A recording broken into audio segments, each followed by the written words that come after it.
bagay dito. Bago ka lang sa paaralan namin, oh. Huwag kang mag-angas-angasan.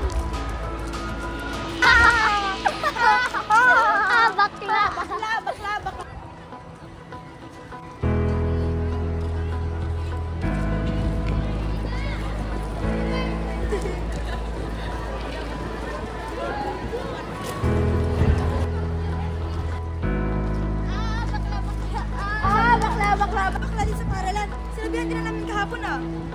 Oo nga, bawal mga bakla dito. Bakla.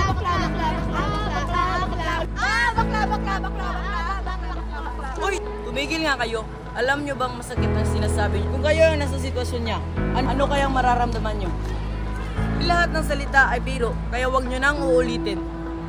Alam nyo bang may sakit siya? Dahil kung may stress siya, maaari siya mamatay. Pasensya na po. Hindi na po namin uulitin. Kung magpatawad sa akin, sa kanya kayo magpatawad. Pasensya na, Burgos. Hindi na namin uulitin. Okay lang, huwag nyo lang uulitin. Kahapon ko pa kayo pinapatawad.